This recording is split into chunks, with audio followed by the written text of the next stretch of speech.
여러분, 이 여성은 미국에 온 지 단 28일 만에 숨졌습니다. 몸무게는 32kg. 시신은 불에 탄 채 자동차 트렁크에서 발견됐어요. 그런데 더 충격적인 건 이 모든 일이 미국의 한 종교단체 안에서 벌어졌다는 것입니다. 믿었던 종교 안에서 도대체 무슨 일이 있었던 걸까요? 33살 아주 젊은 나이에 세상을 떠난 한국 여성 조세희 씨. 오늘 이야기해 볼게요. 조세희 씨. 당시 33살이었어요. 한국에서 트라우마가 될 만한 힘든 일을 겪고 우울증도 앓고 있었습니다. 분명한 건 한국을 떠나서 새로운 환경에서 다시 시작하고 싶었던 거예요. 그런데 조세희 씨 어머니가 한국에서 이 씨 가족 어머니와 아는 사이였어요. 여기 오면 신앙 안에서 회복하는 데 도움을 받을 수 있을 거야. 그 말을 믿고 2023년 7월 21일 조세희 씨는 미국에 입국해서 그 가족 집 앞에 섰습니다. 어머니 입장에서는 그냥 힘든 딸을 믿을 수 있는 사람한테 맡긴 거였겠죠. 하지만 그게 마지막이 될 줄은 상상도 못했습니다. 그럼 조세희 씨가 머나먼 이국 땅에 발을 들인 한 가정집, 조지아주 로렌스빌, 평범한 주택가의 단독 주택이었습니다. 겉으로 보면 그냥 조용한 동네의 평범한 집이에요. 이웃들도 전혀 이상하게 생각하지 않았어요. 지역 주민들은 이 집이 한국에서 오는 유학생들이 주로 하숙하는 곳으로 이용됐었다고 해요. 그럼 이 집에 누가 살았냐? 목사 아버지와 어머니, 그리고 아들 셋, 거기에 사촌, 약혼녀, 외부 포섭 멤버까지. 전부 이 집에 거주하고 있었어요. 엄청 많이 살았네요. 되게 큰 집이었나 봐요. 즉, 조세희 씨가 이 집 지하실에서 한 달 넘게 감금당하고 고문당하고 죽어가는 동안 부모가 바로 위층에서 같이 살고 있었다는 겁니다. 세희 씨가 신앙 안에서 안정을 찾으려고 했었던 이 종교는 이름도 낯선 그리스도의 군사들이었습니다. 이 단체를 만든 사람은 이준호, 당시 26살, 이 씨 가족의 큰아들이에요. 에모리 대학교 학생이었습니다. 메모리가 어떤 학교냐면 미국에서 손꼽히는 명문 사립대예요.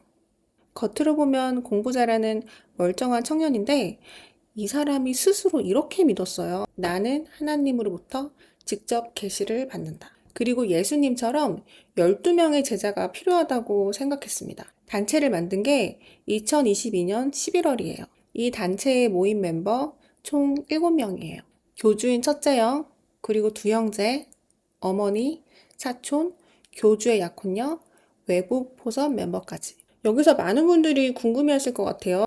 54살 어머니가 26살 아들을 교주로 믿냐고요? 컬트 전문가들은 이렇게 설명해요. 이런 경우는 대부분 가족 안에서 오랫동안 서서히 세뇌가 진행된 거예요. 처음엔 우리 아들이 신앙심이 깊네 에서 시작해서 아들이 하는 말이 점점 현실로 받아들여지고 가족 전체가 그 세계관 안으로 빨려 들어가는 것이라고 합니다. 그리고 아버지 목사요. 이 집의 소유주고 범행 기간 내내 같은 집에서 살았는데 기소가 되지 않았어요. 지하실에서 한 달 넘게 사람이 고문당하고 죽어가는 동안 바로 위층에 살았으면서 아무것도 몰랐다는 게 과연 가능한 얘기인 걸까요? 현재까지도 의문으로 남아 있습니다. 자, 이제 조세희 씨가 이 집에 들어간 순간부터 이야기를 할게요. 2023년 7월 21일 조세희 씨가 현관문을 들어서는 순간 핸드폰, 지갑, 옷을 빼앗깁니다. 외부와 연락할 수단이 완전히 없어진 거예요. 그리고 바로 입회의식이 시작됩니다. 입회의식은 다름 아닌 고문입니다. 컬트 전문가의 분석에 따르면 이들은 조세희 씨가 우울하고 힘든 게 몸 안에 악령이 있다고 믿기 때문이라고 해요. 그 사람이 의심을 품고 떠나려고 하면 교주는 이렇게 말한다고 해요. 악령을 쫓아내야 돼. 때리거나 굶겨서 악령이 나가게 해야 돼. 실제로 경찰도 조세희 씨 시신의 상태가 종교적 테마의식과 일치한다고 발표했습니다. 도착 첫날 세희 씨는 머리를 아래로 향한 채 반쯤 물구나무 자세로 세워진 거예요. 두 손은 등 뒤로 묶인 채요. 이 자세가 얼마나 고통스러운 자세냐면 몇 분만 유지해도 극심한 통증이 오고 오래 유지하면 어깨가 탈구될 수도 있는 자세라고 합니다. 이 상태에서 이준호 씨가 가죽 벨트로 온 힘을 다해서 내리쳤습니다. 이 모든 걸 본인이 직접 영상으로 찍었어요. 진짜 악마가 따로 없죠. 아니, 본인이 악마의 행동을 하면서 무슨 악마를 내쫓겠다는 거죠? 그리고 얼음물 욕정. 조세희 씨를 얼음물에 집어넣는 것도 방법이 됐어요. 한 번은 쇠약해 보일 때, 두 번은 거의 죽기 직전으로 보일 때. 조세희 씨는 이 순간 탈출하려 했지만 문 밖으로 나가지 못했습니다. 그리고 15살 이준영이 경찰에 이렇게 말했어요. 이 프로그램은 간두는 게 없어요. 이 친구 그냥 어린 동생이 아니에요. 조세희 씨가 밥 달라고 소리를 지른다고 형한테 직접 카톡으로 보고한 완전한 공범이에요. 미성년자이기 때문에 별도의 청소년 법원에서 성인으로 재판을 받게 됩니다. 7월 27일, 입회 시작 6일 만에 이준호가 약혼녀 이현지한테 카톡을 보냅니다. 세희가 사흘째 물도 못 마시고 계속 쓰러진다. 일주일도 안 됐는데 이미 3일째 물을 못 마시고 있는 거예요. 이 메시지를 보내고도 이준호가 한 게 뭔지 아세요? 멈추지 않았어요. 조세희 씨는 지하실에 완전히 감금됩니다. 음식도 물도 계속 끊긴 상태예요. 스스로 움직이기도 힘든 상태예요. 그리고 이 지하실 바로 위층엔 부모가 함께 살고 있었습니다. 막내 이준영이 둘째 형 이준현한테 카톡을 보냅니다. 세희가 밥 달라고 소리 지른다. 둘째 형 이준현의 답장. 또 소리 지르면 때려. 소리를 질러야 할 만큼 굶주린 사람한테 소리 지르면 때리라고 한 거예요. 이준현이 자기 자신에게 메시지를 보냅니다. 날짜들이 쭉 적혀 있어요. 굶기 시작한 날짜, 폭행 당한 날짜, 그리고 마지막 줄. 8월 18일 새벽 1시. 사망 추정 시각. 도착한 지 28일 만이에요. 조세희 씨가 세상을 떠났어요. 그런데 이들이 정말 아주 못된 짓을 합니다. 바로 시신을 불태운 거예요. 시신을 불태운 뒤 담요에 싸서 이 단체의 멤버였던 에릭현의 은색 제규어 승용차 트렁크에 은닉했습니다. 그렇게 한 달 가까이 세희 씨의 시신은 차 트렁크 안에 방치됩니다. 한 달 뒤 결국 단체 멤버인 에릭현이 그 집에서 탈출합니다. 왜냐하면 본인도 그 단체에서 엄청난 고문을 받은 거예요. 성기 부위에 피가 날 정도로 폭행을 당했다고 합니다. 조세희 씨 시신을 차 트렁크에 싣고 둘루스라는 동네에 제주 사우나 주차장에 세워두고 본인의 가족에게 전화를 겁니다. 병원에 데려다 달라고요. 본인도 심한 부상 상태였거든요. 병원에서 치료를 받다가 차 안에 두고 온 물건이 있다고 아버지에게 가져다 달라고 했어요. 아버지가 차 트렁크를 열었을 때 불에 탄 채 담요에 줄줄 쌓인 시신이 나왔습니다. 아버지가 바로 신고를 했고 경찰이 출동했을 때 체중 32kg의 시신이 발견됐어요. 에릭현은 그 후 그레이디 병원에서 2주간 입원했습니다. 그렇다면 에릭현은 피의자일까요? 피해자일까요? 에릭은 26살 조지아 대학교 졸업생이에요. 처음엔 7명의 피의자 중 1명으로 체포가 됐는데 변호사가 법정에서 이렇게 말을 해요.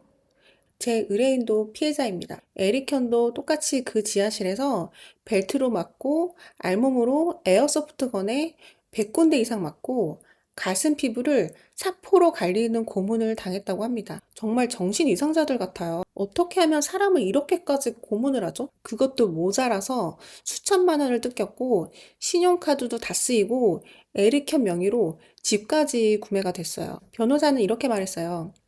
이건 이 가족들이 순진한 사람들을 이용하는 사기예요. 조세희 씨가 숨진 후 시신을 들고 탈출한 겁니다. 에릭현은 2024년 10월 다른 피의자들과 분리돼 별도의 재판을 받게 됐습니다. 그래서 재판이 어떻게 됐냐고요? 여기서 진짜 황당한 일이 벌어집니다. 살인 혐의가 기각이 된 거예요. 왜냐면 검사가 기소장을 제대로 쓰지 못했기 때문입니다. 설마 미국인이 아닌 한국인 살인 사건이라서 이렇게 한 걸까요? 일단 살인 혐의의 기소장을 보면 조세희 씨 사망 원인이 이렇게 써 있어요. 외부 요인으로 유발된 신체적 스트레스 합병증으로 사망. 판사가 이걸 보고 이렇게 말했어요. 이게 뭔 말이야? 한 검사 출신의 변호사가 이 결과를 보고 이렇게 말을 했어요. 검사가 기소장을 제대로 쓸 줄 모른다는 걸 판사가 인정을 한 거예요. 정말 창피한 일입니다. 한인 변호사도 이렇게 말했어요. 이 규모의 큰 사건에서 기각 신청이 받아들여진 건 저는 한 번도 못 봤습니다. 결국 지금 남아있는 혐의가 불법 감금 하나예요. 조지아 주법에 따르면 세 번째 기소는 아예 불가능합니다. 즉, 검찰이 이번에는 반드시 완벽한 기소장을 써야 돼요. 실수하면 끝이에요. 저 캘리포니아 살면서 한국에 혼자 미국에 오시는 분들 주변에 많이 봐요. 특히 힘들 때, 낯선 나라에서 한국말 하는 사람들을 보면 마음이 열리잖아요. 이 단체는 그 취약한 순간을 정확히 노린 거예요. 조세희 씨 어머니도 딸이 잘 되기를 바라는 마음으로 그 집의 문을 두드린 거잖아요. 조세희 씨는 새로운 인생을 시작하려고 미국에 왔습니다. 하지만 28일 만에 목숨을 잃었습니다. 여러분이라면 이 사건, 과연 정의가 제대로 실현됐다고 보시나요? 오늘 영상 여기까지예요. 이런 사건들을 계속 다룰 건데 구독하시면 놓치지 않을 수 있어요. 그럼 다음 영상에서 뵐게요.